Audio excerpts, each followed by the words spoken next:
ایک زمانہ تھا، ایک درخت کو لوگ پوجنے لگے تو وہاں ایک صوفی تھا، عبادت گزار تھا، شب زندہ دار تھا. اسے پتا چلا کہ لوگ درخت کو پوج رہے ہیں تو اس کے دل میں بڑی غیرت جاگی. توحید کی غیرت ہوتی ہے، وہ جاگی اور وہ کھڑا ہوا. اس درخت کو کاٹ دوں گا جس کو لوگ اللہ کا شریک سمجھ رہے ہیں اور پوج رہے ہیں.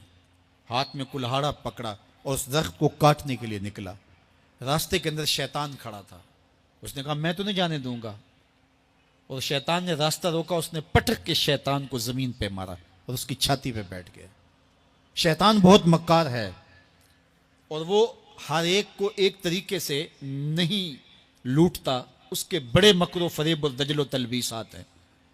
اس نے دوسرا طریقہ اختیار کیا. اس نے کہا جناب آپ عبادت گزار ہیں، تہجد گزار ہیں، شب زندہ دار ہیں، آپ درخت کو کاٹیں گے لوگ آپ کے مخالف ہو جائیں گے، پھر آپ کو ان کے مقابل کھڑا ہونا پڑے گا اور سویرے شام لڑائی ہی لڑائی، آپ کی عبادتوں کے وقت میں خلل آئے گا. تو آپ نے ان کی قبر میں تھوڑا جانا ہے، آپ کی قبر اپنی ہے، ان کی قبر اپنی ہے، آپ چھوڑیے ان کو.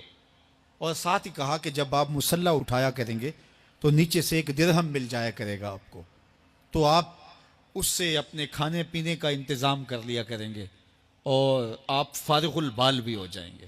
اس طرح باتوں میں لگایا اور وہ زاہد صاحب واپس آ گئے. نماز پڑھی، مصلی اٹھایا، درہم ملا، بڑے خوش ہوئے اور دلیلیں تراشنے لگے. واقعی مجھے کیا لگی، تمہیں غیر سے کیا، تم اپنی نبیڑو، تم اپنی قبر میں جانا ہے، جائیں وہ بھاڑ میں، مجھے کیا لگے، مجھے ان کے بارے میں کیا پوچھا جانا ہے. نمازیں پڑھتا ہے، ہر نماز کے بعد مصلی اٹھاتا ہے تو ایک درہم ملتا ہے. کافی دن گزر گیا، دل بھی آہستہ آہستہ مردہ ہو گیا. ایک دن مصلی اٹھایا تو کوئی درہم نہیں نکلا. پھر دوبارہ کلہاڑا اٹھایا، اٹھا، رستے میں پھر شیطان کھڑا تھا. کہا کدھر جا رہے ہو؟ کہا درخت کو کاٹنے جا رہا ہوں.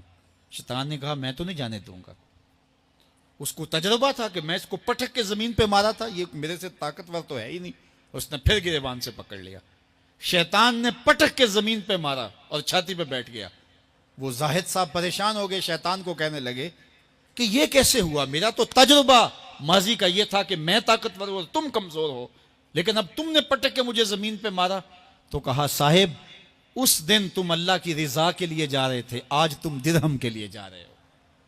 تو جب عمل میں خلوص نہیں رہتا تو پھر عمل نہیں رہتا، عمل میں قوت نہیں رہتی، پھر سجدے بے روح ہو جاتے ہیں، نمازیں بے ذوق ہو جاتی ہیں، صفیں کج دل پریشاں، سجدے بے ذوق کہ وہ جذبے اندروں باقی نہیں. نماز، روزہ، حج، زکوٰۃ سب کچھ ہے باقی مگر تو باقی نہیں. پھر سب کچھ چلتا رہتا ہے لیکن رسم ہوتی ہے. لا یبقى من الاسلام الا اسمہ ولا یبقى من القرآن الا رسمہ. پھر قرآن پڑھا جاتا ہے، رسم ہوتا ہے. قرآن دل کو پھر نہیں بدلتا، اس لیے کہ رسم ادا ہو رہی ہوتی ہے. جب رسم ادا ہو رہی ہو تو پھر قرآن دل کو نہیں بدلتا. جب قرآن کے طور پہ پڑھا جا رہا ہو پھر یہ دلوں میں رنگ اتارتا ہے اور معرفت کا نور دیتا ہے اور دلوں کے زنگ اتارتا ہے.